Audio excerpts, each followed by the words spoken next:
And my slides are not moving.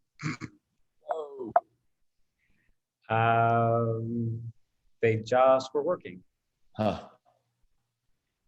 Let me get rid of the pointer for a second. There we go.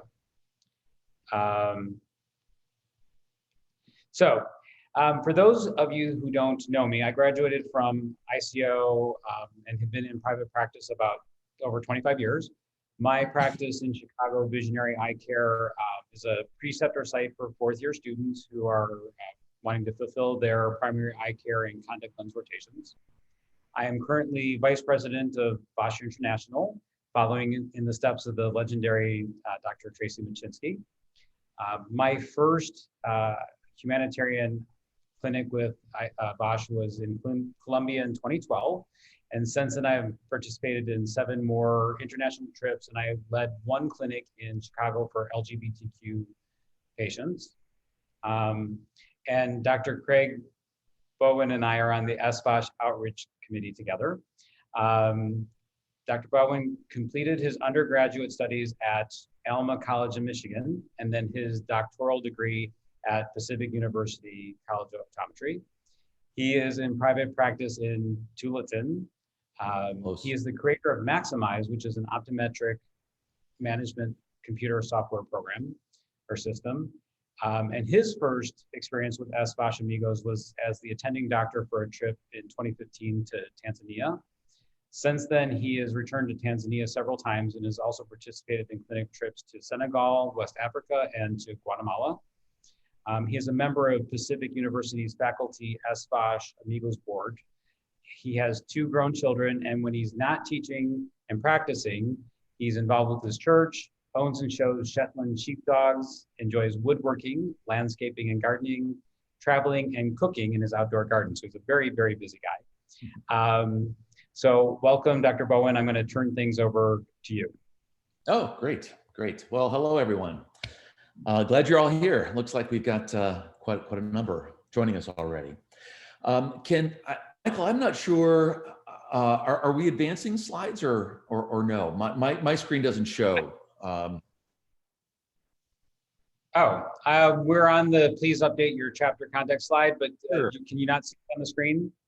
Yeah, so I see, I don't see, I see the individual slides like when you and I were writing. I'm sorry, let me go back. I should resume sharing. There we go. Now can you see it? Yes, excellent, excellent. Okay. So, you know, one of the things that we have, we find a little bit challenging is communication. You know, people communicate in different ways, and we'd sure like to have the most updated information from all of y'all. So if you guys have a chance that you can contact Dr. Cizik or myself with contact information with your officers and your advisors, that would be wonderful. We'd sure appreciate it. And you know, we put up a few of the ways that we communicate, mostly by Facebook and SVOSH emails and Instagram. But boy, if we can have the most updated information possible, we can keep everybody in the loop. It'd be really helpful. All right. Michael, do you want to talk about SFVI? Sure. One of the Student Fellowship of SVOSH International is a way to recognize students who have given up their time to SVOSH. And there are 3 different ways that you can fulfill the requirements of the SFVI. You can write up a report on a clinic trip. You can serve as on your executive board for your school, or you can work as a intern for SVOSH International. And by the way, if anybody who's interested in working with the board members with SVOSH International, the internships are a great way to start meeting some of the board members and you know, finding out what you're interested in SVOSH. So reach out if you'd like to work with us in a particular committee. And it's a way to get you recognized for the hard work that you do, and also it stands out on a curriculum vitae. You know, when I receive curriculum vitae, they all say the same thing. I did this rotation, I did this rotation, you know. And so when I see something like, oh, I have a student fellowship of SVOSH International, that is something as a practice owner that really stands out. So it's a way of kind of distinguishing yourself. Great. And Usually, I'm sorry, one more thing, sorry. Usually the applications are, we stopped taking them at the end of February, but because of COVID and having trouble getting the word out, we're extending that to the end of March. So you still have time to get your applications in. The information is on the website. And if you have any questions, reach out to me, please. Great. So I wanted to speak a little bit about the SVOSH mentorship program, and I'm just going to read you the tagline that describes the program. The SVOSH membership program partners SVOSH or SVOSH chapters with international SVOSH chapters to encourage them to work with and contribute to local optometry and sustainable clinics and developing what is that word? My gosh. Communities and to build relationships for ongoing professional associations. So basically, we've got $1,500 that is available for each of the people who apply. And the funds can be used for four things. One of them is for optometric equipment to be given to an international SVOSH chapter. Another is for reference books. Another is for expenses, including travel, food, and accommodations. And Michael, is that would that apply for coming to our meeting? Not specifically for the meeting. We have other funds available for that, but it would apply for travel for if you were doing a clinic and there was an SVOSH chapter nearby and they needed funds to travel to get to the clinic, it could be used for that. Excellent, excellent. And if any of you are interested in making application for that type of fund, once again, reach out to Michael or I, and we'll help you out. All right. So the topic that we're concentrating on for our time together today is eye exams outside of the traditional lane. I'm sure that most of our participants have had experiences in clinics in the developing world, and they are far different than standing up to a phoropter and saying which is better, number one or number two. One of the things that I've experienced in clinics that I've attended is the opportunity for that presents itself as patients are gathering. There's an opportunity to educate as people are just waiting to be entered their first. Can you go ahead, Michael, in the next slide? Yeah, and this is a group in that one is Tanzania, and that was actually my first experience, first day of doing all this. And there were, without exception, or without exaggeration rather, that line continued to the right of the slide there. And gosh, after the first hour, there were about 300 people waiting to see us. Anyway, what it was, the point I was trying to make there is that as these groups of people are gathering, there's an opportunity for us to make things easier for ourselves and for patients, and also to help us smooth the transition of station to station to station. It's pretty handy if you can have a translator, if it's a language that you all don't speak, to be able to explain what the layout and the progression of the clinic is going to be.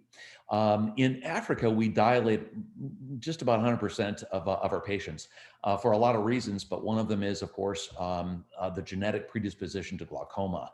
So with the limited resources that we have as far as testing in this type of venue, that dilation becomes critically important. And so we find it very valuable to explain to people what a dilation is and what they can expect and how long it's going to last. And it's really, really helpful to be able to have translators do a better job of explaining that than I can in the native language. If you can go to the next slide, Michael. One thing is that we are recording this, so I just want to make sure that everybody's okay with the fact that they're being recorded on the screen before we continue. Great, thanks, Michael. This is a banner that we created after my second trip. It was a brilliant thing that we noticed was happening in Senegal, where I do clinic, and also Tanzania. There are groups of people that are illiterate, and they speak languages that are not written, so they don't even understand characters, particularly in Tanzania. I sometimes get asked, so where in the world is Tanzania, and what do you do there, and where are you there? And sometimes I'll just reply, you know, it's on the eastern side of the continent, on the Indian Ocean side. And if you were ever to reach a signpost that says you are at the end of the world, we're not quite there yet where we go in Tanzania. The Maasai population there speaks Ma, and it is not a written language. So in a literate chart like this, a tumbling E chart is terribly, terribly valuable. We noticed one day that there was a gentleman who had been through the whole clinic, and he kind of hung around and noticed we noticed him gathering groups of people together, and he was teaching them as a group how to do this visual acuity chart. And we went, oh my gosh, this is absolutely brilliant. And I don't know if you all have heard this little joke that goes, why do optometrists have flat foreheads? Well, it's because we do this so much. And we just went, that is so brilliant. And every clinic since then, we have incorporated doing a group teach of how to do the visual acuity chart. And it has saved us so much time. And I think really we get better information. Another thing that we are concerned about when we're doing acuities that would have to be decided in advance is, you know, do we want monocular acuities or binocular acuities, and what about distance, and what about near, and all those things. One of the things too that these days we've got to be concerned about, well, once the world opens up anyway again, is our greater awareness of passing infections around. The first trip that I went on, we gave, like we do in the United States, we gave the patient an occluder, and then we took the occluder back from them. And that just became cumbersome for one thing. So we went, you know what? Instead of having to wipe all this stuff down, we're just going to use hands. And we teach people to use the palm of their hand and just cover up. And it works so much quicker. And it's of course so much more sanitary. Okay, Michael, how about the next one? This slide is we have a bunch of these cards that they're half sheets of paper, and they're laminated. This one is designed to be able to give to a translator, and it contains the points that we would appreciate the translator helping the group of patients that is gathering to understand, and make sure that everything is covered. And then the next one, Michael. You know, we get pretty consumed, I guess might be the word, with details of clinic and making sure that everything's going smoothly. And I bet I'm not telling you anything you don't already know if you've been on trips before. There's a lot that we miss in the experience if we don't just take a breath and really open up our eyes to what's going on around us. This guy is actually a 26-year-old man. He is Tanzanian. He has very, very little vision. He has had trachoma, multiple episodes of that during his lifetime, and he has a tiny window of vision out of one of his eyes. And this is, you know, we would essentially call him a blind person. I don't know what made me do it. I really don't know what made me do it. But as I was putting drops in this man's eye, I just said, so what do you do? And he replied, I'm a farmer. And then went on to explain a little bit. I was shocked. I didn't expect, I guess I was just trying to make conversation and pleasantries, not even realizing that he might know English. Well, it turns out that the guy is trilingual. And if it weren't for his blindness, he would have amazing potential. But he lives way, way, way out in the bush. To be able to even get to a place where he'd be able to use his language skills would be a day's journey, and it's not terribly practical for a person like him.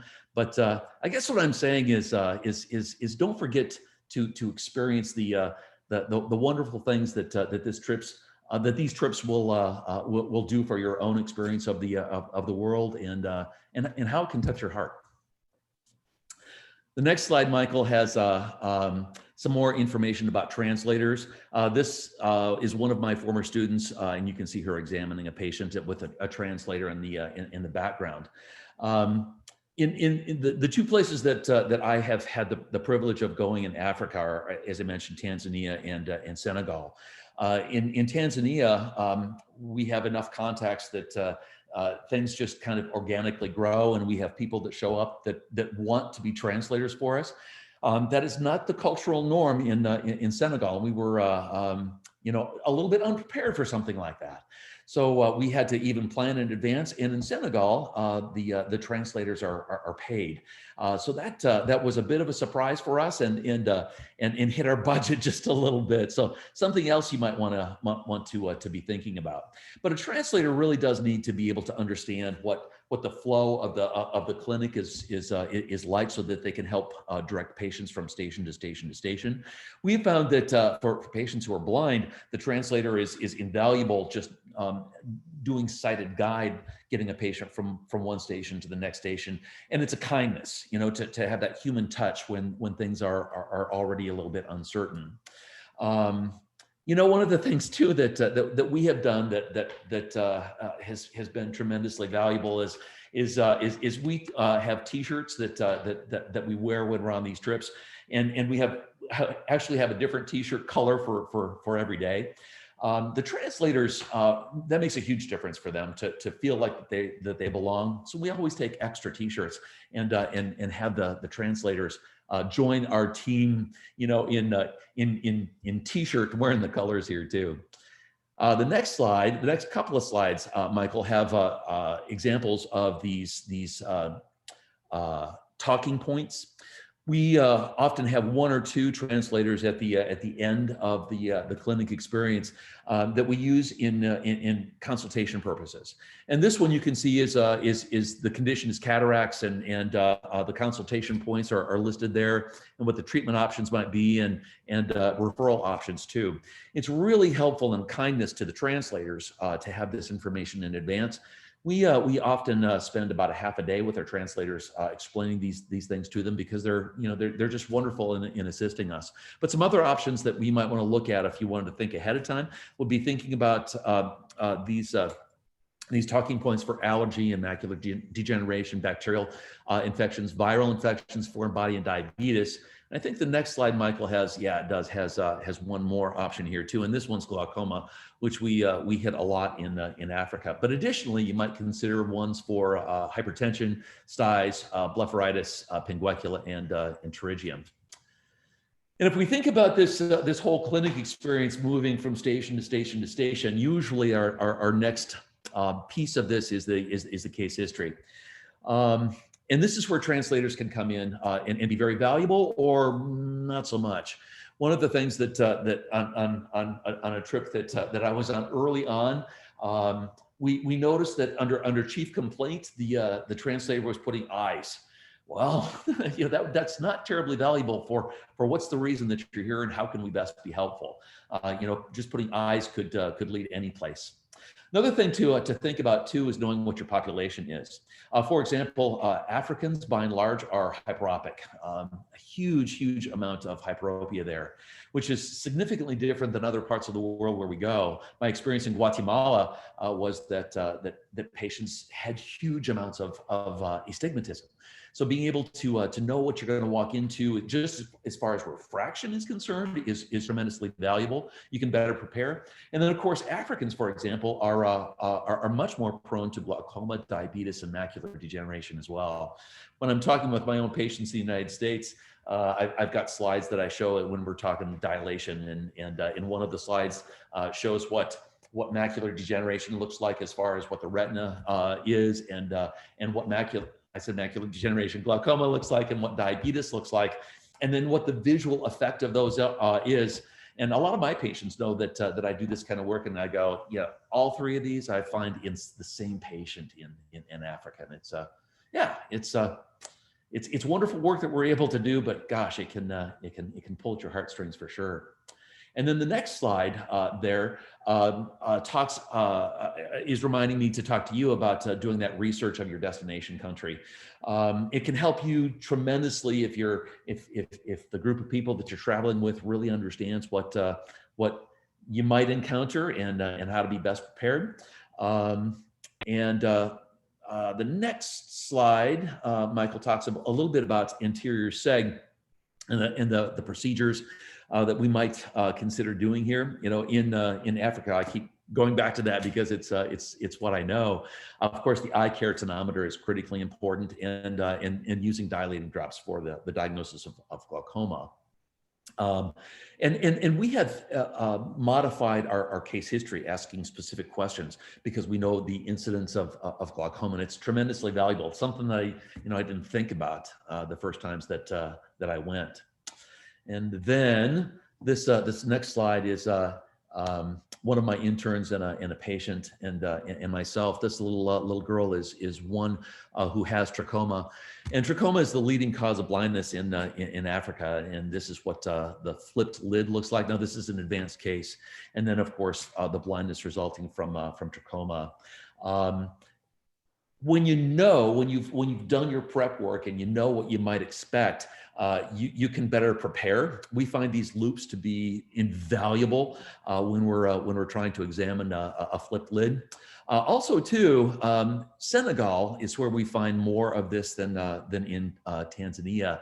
But of course, it's highly contagious, and so we need to protect ourselves, and we certainly don't want to transmit the chlamydia infection from patient to patient while we're doing examinations.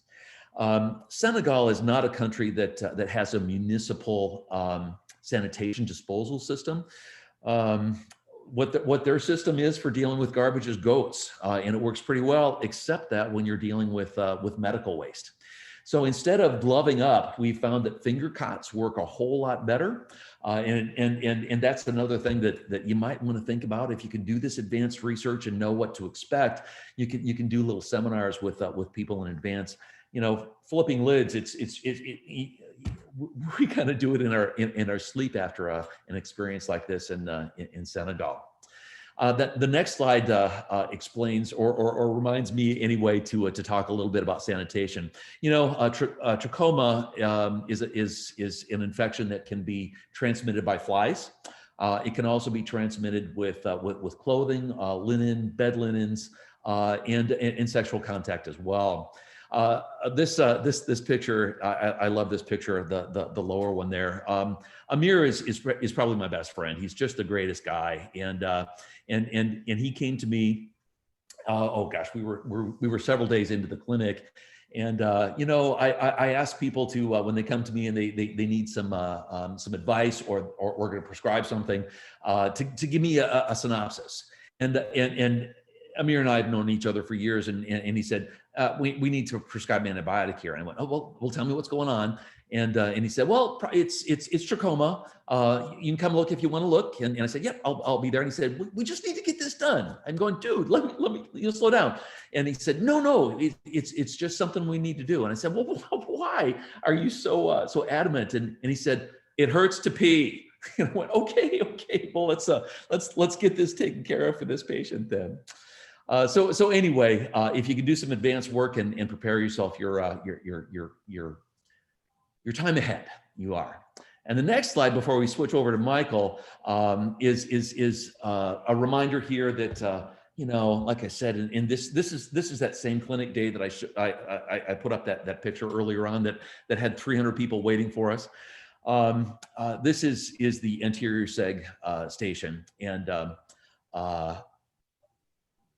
I think, like I said, I think this was my first day. I was totally unprepared for something like this, just the enormity of the number of people. And efficiencies make a big difference. I mean, we would have stayed until 1 o'clock, 2 o'clock in the morning just to help people out, but that's not how they operate in countries. So we kind of have to be a little bit aware of that. But you can see me using an occluder. At the end of that day, I ditched the occluder and used hands for cover tests. But the other thing that I learned too is that boy, if there's other efficiencies that we can incorporate, so much the better. And what I challenged myself was, if I'm going to pick up a transilluminator to do an examination or a portion of an examination, I'm not putting that transilluminator down until I've used it completely exhaustively. And I'm not going to reach over and record things after every test like I might do in the United States. I'm going to batch download recording all at once. So, you know, a transilluminator is an amazing piece of equipment. It can be, or a pen light, you know, it could be a pen light or a transilluminator. We can use it for doing pupil reactions. We can estimate angles with it. We can use it as a fixation target. And I find it really, really valuable, actually, for using it as a fixation target for EOMs. We can use it for a fixation target for near cover test, NPC, and of course, throw a PD stick in there, and we can do a patient's PD if we're bringing a prescription back to the United States and having it manufactured and then returned there. Yeah, that was pretty fast. I'm happy with fast. It's your turn, Michael. There we go. So as Dr. Crick said earlier, you know, it's important to have various charts. You can have symbol charts and Leah charts and the tumbling E and the Landau-C. Whatever charts you end up using, I would recommend that you have one chart where you tape off the entire middle section. And I'm sorry, my pointer is not working. If I use the pointer, I can't advance the slides. But I tape off everything, so I just have one vertical row on the left side and one vertical row on the right side, because if you wait for a patient, even if you tell them, I just want you to start at the E and read down the left side, they will read sometimes every single letter, and it'll take you 3 hours to get through VAs. So sometimes just masking off the center parts, you have one row. Or a tip from Dr. Baczynski was she takes one of those red LED lights that she said, you know, she had one that she plays with her cats with, but she takes it and uses that to point at the chart, and that would save an awful lot of time too. Sorry, the phone is ringing at the office. While you've got that transilluminator in your hand, this is anybody that's been one of my interns knows that this is one of my pet peeves. I do not understand why you would try to do EOMs with the transilluminator and put your finger over it. Use that transilluminator and look at the patient's corneal reflex while you're doing the test. Make sure you can see that reflex the entire time, because that makes the test an objective test rather than just the subjective test. If you're asking the patient, you know, tell me if you ever see double, well, what if they're suppressing? So, you know, they might have an eye turn, but they suppress and so don't even notice it. So you should be watching that corneal reflex the entire time you're doing the test so that you have an objective measurement as well. When testing pupils, I have found that having a cobalt filter it's invaluable for checking pupillary reactions on people with dark irides. The cobalt blue makes the crystalline lens glow, and it makes seeing those pupillary reflexes so much easier. Try it; it'll change everything for you. These came from Brunel, by the way. We all know how to do this test. You're taught to do this test, but I wanted to review it because I think a lot of us have also forgotten, you know, how it works. On a trip to Bolivia, we closed 2 angles, and it was a scary, horrible thing. The only upside to the story was they brought a third patient to me with a closed angle, and I'm like, oh my goodness, I can't believe we closed the third angle. And that patient had actually been to their local ophthalmologist, and the angle was closed there, and we treated her in our clinic and fixed it. But to avoid that, you want to check angles, obviously, before dilating. And you just simply hold the transilluminator in the same plane as the eye temporally. And you're looking for that shadow. If the angle is open, the iris is flat, you won't see a shadow. The more closed the angle, the more anterior the iris, and the more shadow you will see. So whoever's dilating needs to make sure that somebody's checking those angles beforehand. This is something that I actually found out as I was preparing for this lecture. I had never used this before, but I have tried it several times in the office to see, and it works amazingly well. I'm very excited about this. So you use a smartphone, and again, you're coming from the temporal side, perpendicular to the visual axis. The one thing I've noticed is that you need really bright room illumination. You can't do this in a dim room; it's not going to work. And you need to use the flash. You have the patient cover their fellow eye, and they can use their hand. You make sure they're looking straight ahead and tell them to keep their eyes super wide open. But you snap this photo, and it does work really well that you can see that when you have a deep chamber, the picture on the left, that the pupil appears near the limbus. And in a like a 2+ angle, the pupil is midway between the sclera and the cornea. And in a shallow chamber, the pupil is near the cornea. And so in those patients where you're like, oh, I don't know, is it narrow? Do I dilate? Do I not dilate? This could be a really quick way to double check. Hey, Michael. So go ahead. Oh, I'm sorry. Yeah. What? So, Yep. sorry. Oh, Like you, I was on a trip where we closed 4 angles. We did okay, but it was kind of panic city. I don't know about you, but I don't normally close angles on a day-to-day basis. After that experience, what we did was created a red box, so it was easy to see, and we put all the drugs in that box in a bag with the do this first, second, third, fourth, fifth. And then we went, oh gosh, what else might we encounter that might be an emergency? And we went, well, CPR. And so we threw a card in there. We threw a mask in there as well. And having all that stuff in the red box is just an incredible relief when you need it and you're not panicking. It was, yeah. I'd love to take credit for that suggestion, but one of my students said, "Hey, let's do this." you get the credit for using it though. Yes. So there you go. So while you have your transilluminator out, as Dr. Craig said earlier, when you got something, make sure you use it. So you can check for eye alignment. You're about 50 centimeters away from the patient. Lambda is your monocular reflex, and the average we all know is about plus 0.5 millimeters. Hirschberg is the binocular measurement. And remember when you're documenting that plus is nasal, minus is temporal. And the difference between the two shows you if you're going to have a strabismus. So in this patient, you can see that in the right eye, the corneal reflex is temporal, so it's minus, and that's an ESO deviation.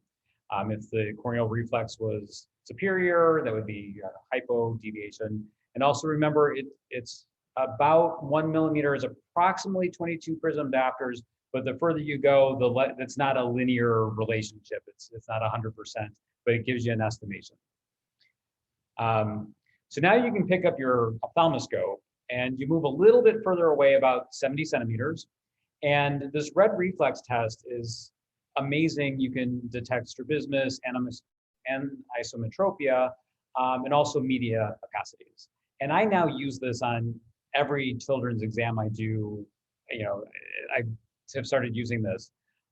So here's an example of a patient where you can see the reflex is brighter on the left eye.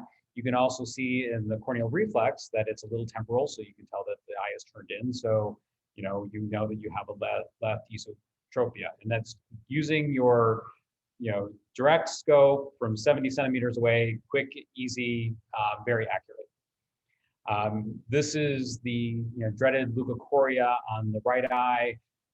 Remember in the differential for leukocoria that the one that we always think of and are afraid of is retinoblastoma, but in the differential there's many things, but it includes retinopathy of prematurity, retinal detachment, and coloboma, and many other things. This I also have found really useful. Again, this is using an ophthalmoscope from about 70 centimeters away. We did not have a corneal topographer in my office until 3 or 4 years ago. And I have been super successful at using this method to detect moderate to severe keratoconus. I will say that in real life, it's not there's more of a shadow with keratoconus, but the next couple of keratoconus patients you have, try this. Look at one eye at a time with your direct scope from about 70 centimeters away, and you're focusing on the plane of the cornea, obviously. And you will see a shadow where the cone is, and it is really simple way of detecting keratoconus. And of course, you have your Munson sign, which is very easy to see. And then I think you're taking back over again. Did you have anything more about the keratoconus? Nope. Nope. All right. Cool. A few more here for me, and then we're back over to Michael. So this was something that we have done for the past number of trips. I bet you all didn't know that you knew some Swahili. The name for lion in Swahili is Simba. We have these for Tanzania, and we have the similar types of things, but different pictographs in French when we go to Senegal, and we have them all over the place. It's so much easier to tell people to look at Simba and point. And you know, the Simba is for us, so we remember what these things are. And then on the next slide, you know, still thinking about anterior segment, we are fortunate that when we go, we have a number of spot screeners. As I mentioned to you before, in Africa, the preponderance of the population is hyperopic. So we actually do spot screening twice. Once we do it in anterior seg through a non-dilated pupil, so we call it, you know, a dry spot. And then because of latency and hyperopia, we do it again after drops have been put in and we've got dilation. Excuse me, kind of gets back to that same thing that I talked about, the reason that we don't use gloves and we use finger cots. We certainly are cognizant of the sanitation and we don't want to, you know, create more garbage in the developing world that is unable to handle something like that. So, you know, overplussing a patient, those of you who are farsighted like myself, you know, myopes will go, yeah, candy, like some more minus, please. If you over plus a hyperope, that's a different story. So having that double piece of information, objective information, is really handy. Though one of the things that we learned is that the spot screener works best when the pupil is just a little bit larger. So the picture in the on the right hand side there is a tarp that we've hung from the rafters, and we draw the tarp around with the spot screener. In other places, we've stacked up tables to make kind of a cave, and we get much better results by having the pupil just a little bit larger. Let's see. I covered that information on that slide already. Michael jumped the gun. Michael's going to talk a little bit more in a second about retinoscopy, but you know, there's some people who prefer using retinoscopic glasses, and then whatever they're scoping in the bars is the real deal, and other people do the math. One of the things that I found with my students is that boy, if we can keep things simple, it's so much better than having to do math as well as other things that are going on around. We're also fortunate to have an iNetra phoropter that is pictured here as well. That is, we don't use that on everybody, but boy, to have all the lenses in one place is pretty handy on some particular patients. On the next slide, you can skip the next slide, Michael, and then we're back to you. Excellent. So we're back to the ophthalmoscope again. And again, this is something that I learned and I now use on a daily basis in my clinic here. But this is a monocular Bruckner's, so you're using your ophthalmoscope again from about 70 centimeters, and you're now doing it monocularly. And if you notice on the left side of that chart there, you have inferior crescents and superior crescents. So when you see this inferior crescent, the person's myopic. If you see a superior crescent, they're hyperopic, and depending on the amount of crescent that you see will give you an idea of how much myopia or hyperopia they have. And so to show you a couple of examples here, you can see the superior crescent, and it's probably a little bit more than 50%. And so before you've even done red, before you've done anything else, I know that this person has at least 5 diopters of hyperopia.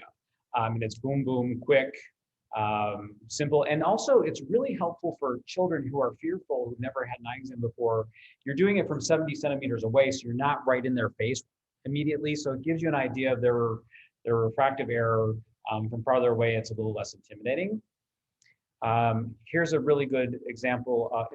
By the way, I usually do this monocularly. These photos are binocular to show both eyes, but I find this works much better if you do it monocularly.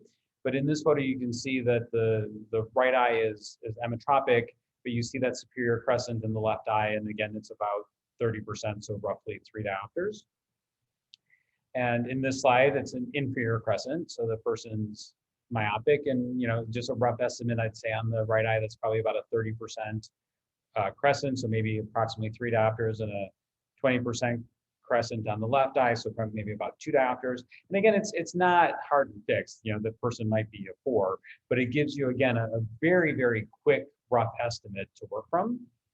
And then also what's super great about this is if the person has a significant astigmatism, so a diopter and a half or more, the crescent will actually be on an angle. So you can see in this person that the crescent is not, exactly superior. And so we know that this person has hyperopic astigmatism. And again, the crescent looks to be roughly about 50%. So you're expecting about 5 diopters of hyperopia and at least 2 diopters of astigmatism. So it at least gives you a great place when you go to pick up your flippers or your skioscopy bars to start doing retinoscopy, you have a good place to start. A couple things about refraction. Retinoscopy really is your best friend. Even if you have an autorefractor, and they're so useful in day-to-day clinic, and they're very useful in these large clinics that we do. But if you have an autorefraction, I would recommend that you ret over it. Children, will accommodate several diopters in some of these autorefractors. Some are better than others. So you can start with it, but make sure you ret to see if you're going to pick up any more plus over it. And also sometimes you have to rely really heavily on your ret, and sometimes I prescribe off of it. Some people are not able to communicate with you. Some people do not understand the concept of refraction. I find it really interesting when you get a first-time patient, somebody who's never done an eye exam before, this concept of better or worse, or which is better, 1 or 2, is it's a foreign concept, right? And so a lot of first-time patients they're just like, either they're super excited, they're like, it's good, well, that one's good too. Well, no, I want to, you're asking which one's better. They're like, no, they're all good. Or you'll get the opposite happen. You'll show somebody and they're like, no, it's blurry. Well, is this one better? No, it's blurry too. And so sometimes that concept of, or with a child, which is better, 1 or 2. So sometimes you have to rely on your ret, and sometimes you have to modify your questions a little bit. Sometimes I just say, okay, is that clear? And you get a yes or no answer. Just keep it simple. Is that clear? Yes. Is this better? Don't say better or worse. Say, is this better? They're going to say yes or no. Or, this is blurry. Okay, is this better? Oh, yeah. And so sometimes you just have, we get into that which is better, 1 or 2 rhythm. Sometimes you need to modify that. Skioscopy bars are, really super helpful. I don't know if they go by a different name, but or retinoscopy bars, where you've got the various lenses, are just make it super helpful. A tip that came in from Dr. Vicki Weiss is she has flippers where she has, it's plus and minus 50, plus and minus 1, plus and minus 150. And that helps for, better, which is better, 1 or 2, or it makes it simpler than picking up a lens every single time. And Dr. Machinsky mentioned that she also uses flippers sometimes to demonstrate to people what reading glasses would look like, so that they can serve a dual purpose. I want to remind you that the reason that you have different powers in your flippers is that if you have somebody whose BA is 2200, showing them a plus and quarter difference, they're probably not going to even notice that. So you might want to start with the plus or minus 1 flippers until you get further down into better BAs. I know with my trial lens set, after about 50th refraction, my lenses are a mess. So I have used color-coded tape, especially on my cylinder lenses. I just came up with using Roy G. Biv, like we do for the prism. So like my minus 50 is red, my minus 1 is orange, my minus 150 is yellow, etc. So that it's a really easy visual way of setting out my cylinder lenses, and when they get out of order, to very quickly put them back in order again. And then when you're, sometimes if you don't have a JCC, or somebody's not understanding the better or worse concept, sometimes with astigmatism, and this only works if the person has a significant amount of astigmatism, like a diopter and a half or more. If it's less than that, it's really going to work. But sometimes they just simply turn the dial, and I'm like, okay, is that bad? Yes. Okay, tell me when it starts getting better. Okay, they said, okay, it starts getting better at 120. Okay, and now it's getting worse again, right? Yep. Okay, and then I come back from the opposite direction. Tell me when it starts getting better again, and they'll say at 150. Okay, it's getting better.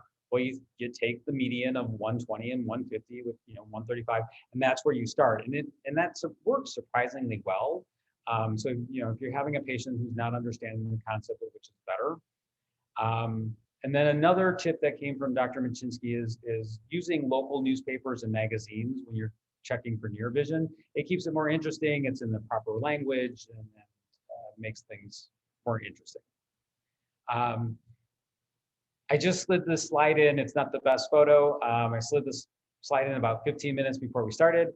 But these are some things that I've purchased from Burnell. I don't know about everybody else, but I have always had trouble keeping my handles charged on these clinic trips. I don't know what it is about. I don't know. But we're constantly running out of handles. So in the left-hand corner, you have a direct ophthalmoscope that works on AA batteries, and that has been invaluable. I always take 7 or 8 of those with me. They're relatively inexpensive, and when everybody's handles start burning out, you've got something that you can still use. And then also from Burnell, those are 20 diopter magnifiers that they've modified to fit on the end of a transilluminator. Or the other thing that in there that's my cobalt blue pen light that I use for pupils. But that because it has a 20 diopter magnifier on there, you can get up really quickly, and it's again a very simple way to do an external ocular health evaluation without a lot of equipment. And then we're back to you. Te toca. Got it. Yeah, you could have done this, Michael. It was just one slide, and then we're back to you again. One of the things. Okay. What's that? No, go ahead. Okay. Yeah. So one of the things that, I honestly love a direct scope. As Dr. Sisek has shown that it can be used for so many things, but sometimes when we're refracting, you just go, gosh, just nothing seems to make an impact here at all. So don't forget about that lens inside your direct ophthalmoscope. If you've got a clear view all the way into the fundus, if you know what your own accommodation is, and you focus on the fundus, let's say it's 10, and you know that your accommodation is 2. Well, then you've got an 8. That is a place to start anyway. It's pretty handy to be able to do that. And we talked about the shadow that you can see for keratoconus, but you can also see medial opacities pretty well too with cataracts. A lot of the places where we do our work in the world, there's a lot of cataracts, and it can help. Honestly, I think it's a bit of a kindness as a tool to just know if a person has cataracts. We're not belaboring the whole experience for a person who has very little sight. It's easy enough to triage at that point, unless there's some other reason that the patient needs to go on further into the examination process. But the direct scope is such a valuable tool. There you go, Mike. Are we back to me? Oh, I forgot the slide was in there. Also, I do a lot of my external ocular health exams with my 20 diopter lens and a transilluminator, because it gives you good magnification. You can move around very easily. It's usually easy to catch a lid and while you've got the transilluminator. I always try to remember to take sodium fluorescein strips with me, because they're also super helpful for dry eye and any ocular surface problems. And I've made sure I've taken bandaged contact lenses as well. There's been some I haven't done any really in-depth foreign body removals, because sometimes you're working without a slit lamp. But something that's very superficial, if you have proparacaine and a bandaged contact lens and antibiotics, you can take care of that.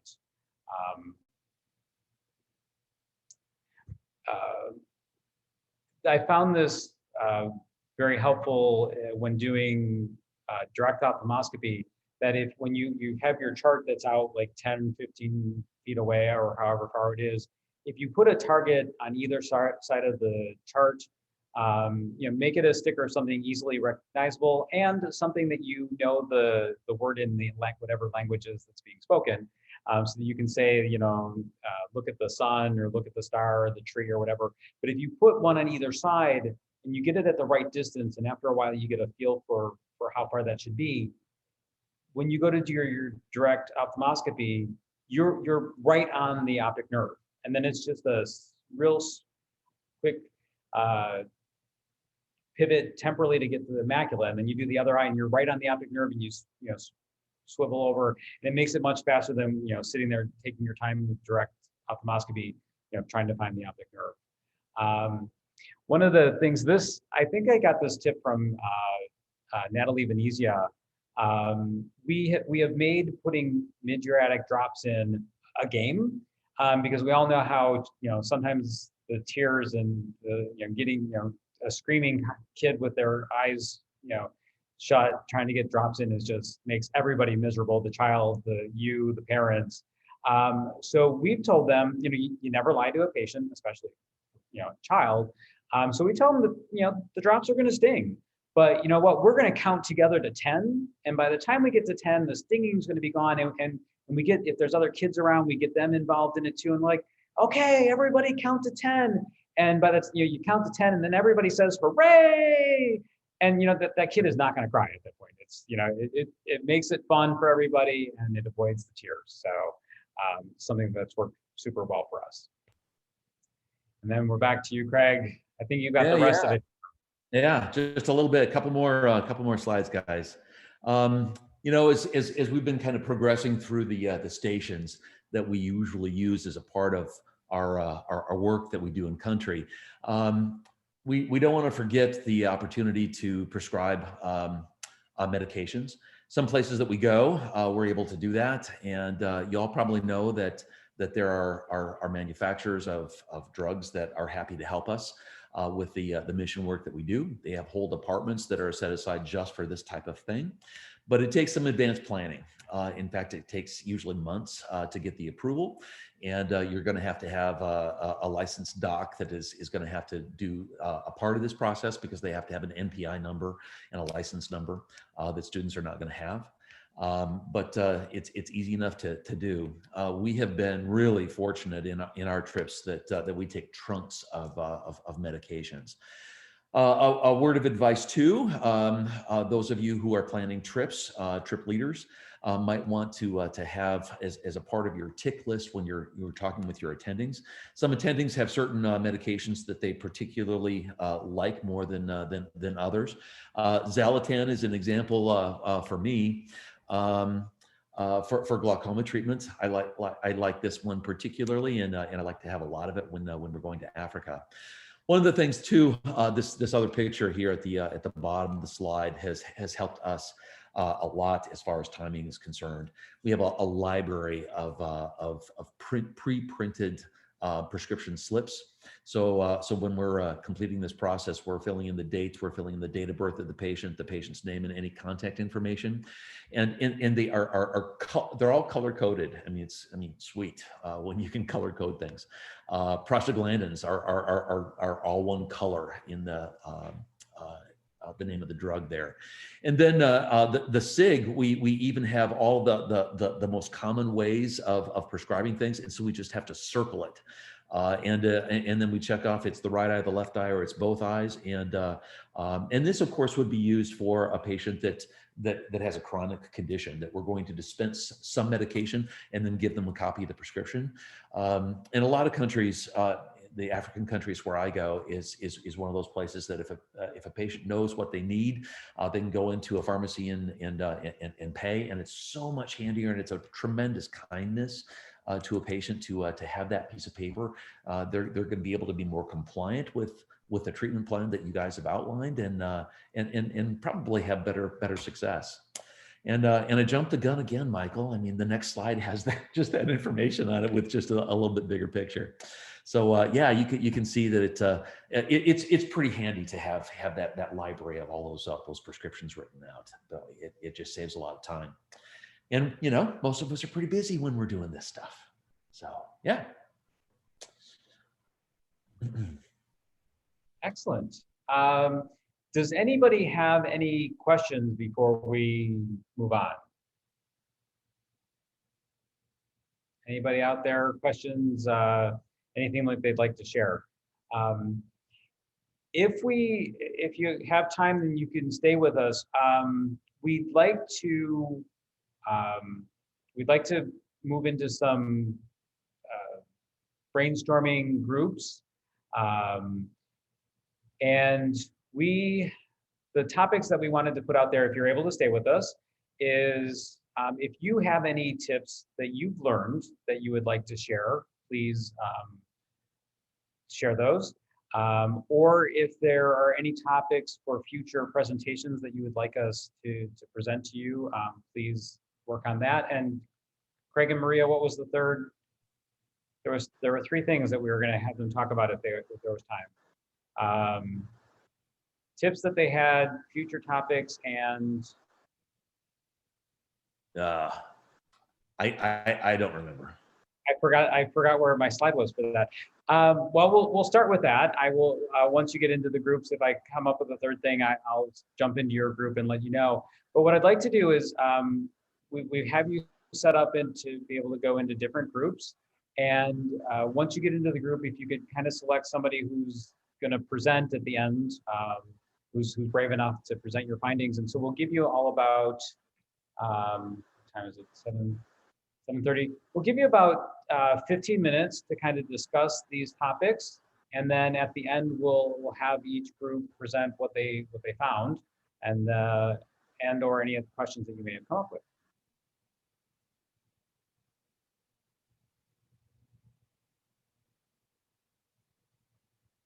Oh, Maria, I think you're muted still.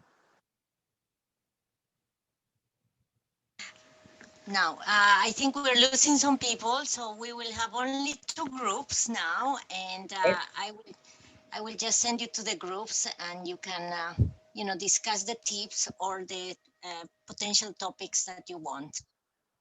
Okay.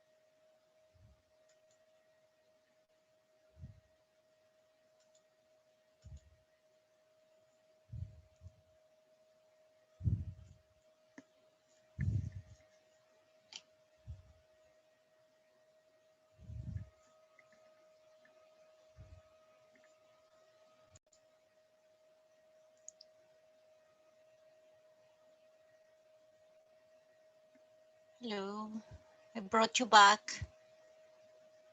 I didn't give you enough time, probably. Oh, we were having too much fun.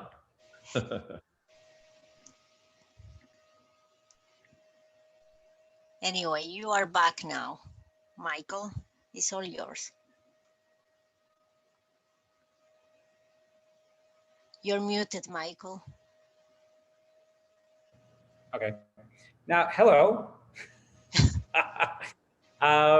Andrea had some ideas about future presentations. So if you don't mind sharing that with us, please. Yeah, we just kind of started talking about the language barrier and how it'd be nice to have a presentation on some different languages and how to say common optometry terms in those languages. So, and then we were also thinking of making kind of like a PDF that we could have on hand in clinic that's a good one with the correct pronunciations and punctuation and all that for those kind of phrases as well to help people out with the language barrier. Mm-hmm. That's good. Yeah, good idea. You. And then Jairo had a few tips that he had mentioned about working in clinics. Jairo, are you still there? Yeah, well, hello everybody. So there's some like simple tips but can change a trip. For example, get a good communication with the people is organizing in the country. Uh, I was talking about a situation we passed, and that was like we make a national trip, and the people helping us in the place we were doesn't tell us they was asking some money to the patients for the clinic, and we didn't know it. So that get confused to the patient and get confused to you. So it's important to have a good communication with the people is helping you. And also another simple tips, but I think it's important, tell the people is helping you what kind of food you can eat, because if you are going to other country, you're gonna find many different kind of food, and of that way, the people is helping you can talk with the hotel service and ask for food that you can eat, and well, it's important. So that's it. Yeah. And then you had a tip about presenting cases at the end of the day too. Yeah, so, I forgot it. Sorry. Well, another nice tip for the practice is uh, to the end of the day, you can get a group with your students and together, like make a class circle and share the most interesting clinic cases you see in the day. Also, it's important you tell to your student that if they find something interesting, or if they have any question, it's better they call you, uh, not in front of the patient, or wait to the end of the day to ask it.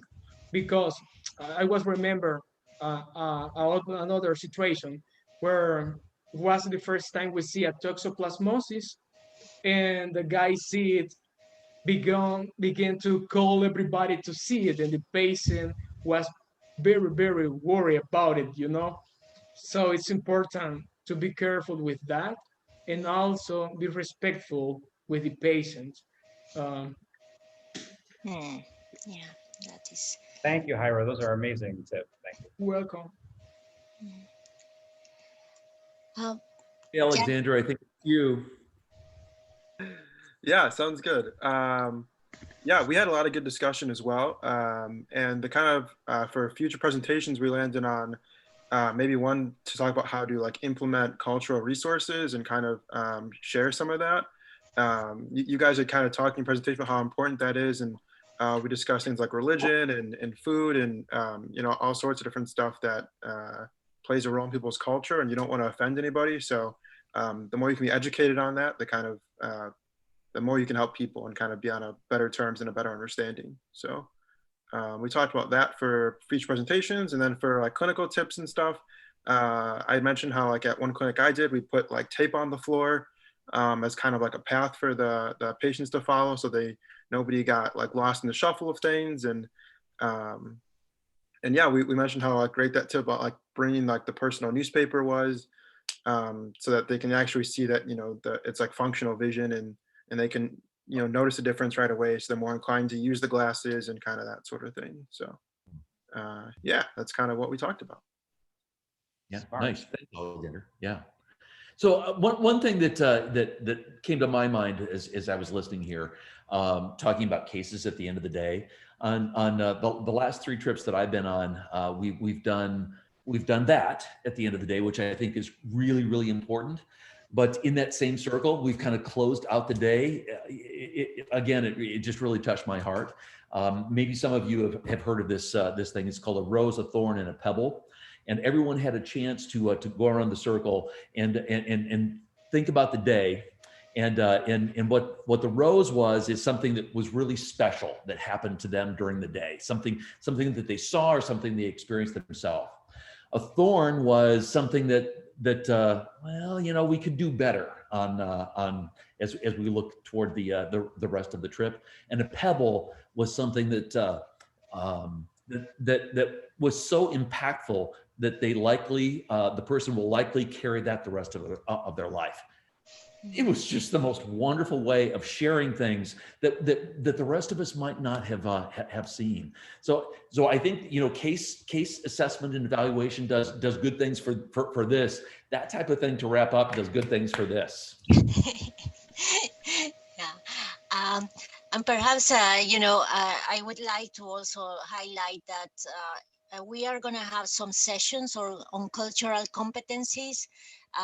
We have planned like a 10 sessions training for different, you know, for our board, for, you know, the student chapters, for our other SVOSH chapters. And the intention indeed is to improve our understanding of the cultures we visit. So then we can be, you know, more effective in the work we do, but also we also learn, you know, to be better doctors. So we will be implementing this training program throughout the year, and definitely there will be a couple of sessions at least for the students. So that will be an interesting experience for all of us. Great. Hey, I just want to say thank you to all of you. Oh, yeah. Yeah, it's nice to see some faces, and I really hope that this was valuable. I know your time is valuable too. So, but thanks for spending the time. Ditto. That's exactly what I was going to say. It's great that you spend your free time with us. Super grateful. Yeah, thank you very much. And we will send you the PDF of the presentation. We've been recording this, so we will also send you the link so you can, you know, remember all those incredible tips. You know, as a non-doctor, for me, it was really fascinating to hear. And one thing that I would like to share with you before we end this, I was in following a myopia management webinar, not because I do that, but the World Council of Optometry had organized that webinar, and I just wanted to hear what they were saying. And one of the panelists highlighted the importance of retinoscopy for identifying and you know, working around myopia, because in many countries optometrists are not able to, you know, go through all the other procedures, but through retinoscopy, she said that's a very practical and non problematic way for optometrists to also engage in this area of work, which I thought it was quite interesting, because you know, I keep hearing about retinoscopy and the value of retinoscopy, and I think that advice from this doctor was really useful, because you know, in many countries, you know, optometrists will not be able to do that. So I'm sharing the link of this webinar in the newsletter for February that is going to go out tomorrow. So if you have time, free time, you can just listen at your own time. And it was, you know, I found it very interesting. I'd be curious to know your views on it. So thank you very much for all the support, and keep sending your ideas and your suggestions. We are always happy to work around them and organize things like this.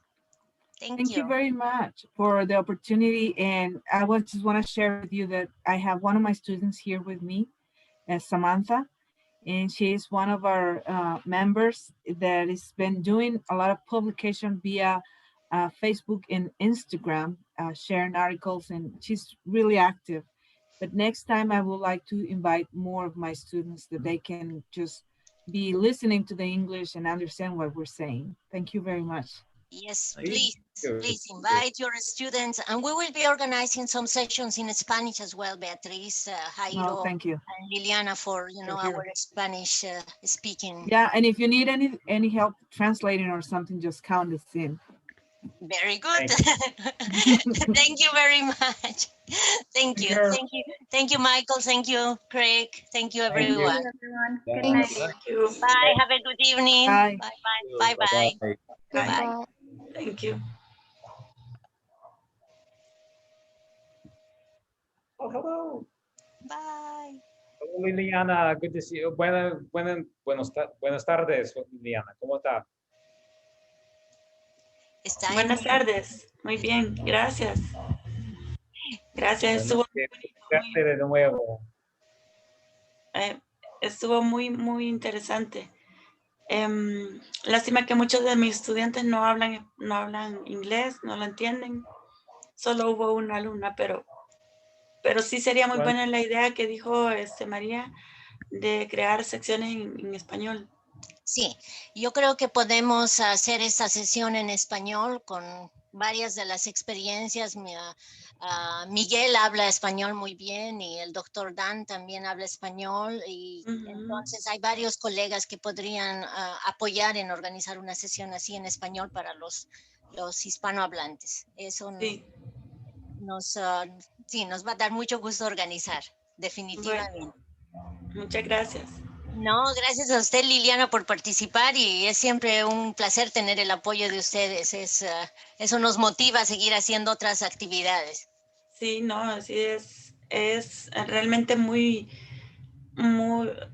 gratificante el que ustedes tengan esa voluntad de ayudar a las personas con necesidades, ¿verdad? Así es que muchas gracias a ustedes por sus acciones. No, gracias a ustedes, porque ustedes están formando a los profesionales del futuro Sí. y ellos y ellas serán los que ayuden, ¿no? A toda la población que necesita. Y yo realmente muy interesada en la profesión porque hay un impacto muy grande y muy directo del trabajo que se hace, ¿no? Y en nuestra Latinoamérica, lamentablemente, el reconocimiento no está al nivel que debería, pero trabajando juntos podemos apoyar diferentes países y apoyar a los profesionales jóvenes que salen y los doctores americanos y del Canadá y de otros países que tienen mucha experiencia están muy dispuestos a compartir ese conocimiento y esas experiencias y eso es fantástico porque así aprendemos todos, ¿verdad? Hasta yo estoy aprendiendo terminología autométrica. Sí. Bueno. Y quedo pendiente con averiguar lo de las cosas para los trámites para la aduana, para ver lo de si se puede hacer la visita, como me había dicho en noviembre. Tengo que averiguar qué es lo que se necesita. Ok, ya, vamos a ver, es que estoy intentando hablar con Dr. Pearl, Greg Pearl, que ha hecho varias clínicas cerca de ustedes. Entonces, vamos a ver si él puede ayudar también. Y con la ayuda de usted, quizá podemos hacerlo para el noviembre. Sí. Tenemos varios estudiantes de ICO que están interesados a hacer una clínica. Y para los papeles que se necesiten, Miguel y Liliana, para el envío de los materiales, cualquier cosa que se necesite en cuanto a documentación me avisan porque así yo les preparo lo que necesiten de acuerdo a los formatos que se necesitan, ¿no? Para facilitar esos procesos, no se preocupen. Estamos trabajando también con Beatriz, con sus papeles para aduanas y demás, ¿no? Cada país tiene sus procesos diferentes, entonces una vez que averigüe qué se necesita, entonces me avisan y yo en cuestión de papeleos les puedo colaborar. Bueno, muchas gracias. Sí, no hay problema. Bueno. Gracias a ustedes, que ojalá que nos vemos pronto. Bueno. Pues sí. Yo ahora me voy a dormir porque ya son las 2 de la mañana. Yo estoy a las 2 de la mañana. Bueno, gracias María, gracias Liliana, nos vemos pronto entonces. Chaucito. Ok, chao. Bueno, gracias. Gracias, que tengan buena noche. Igualmente, adiós. Adiós.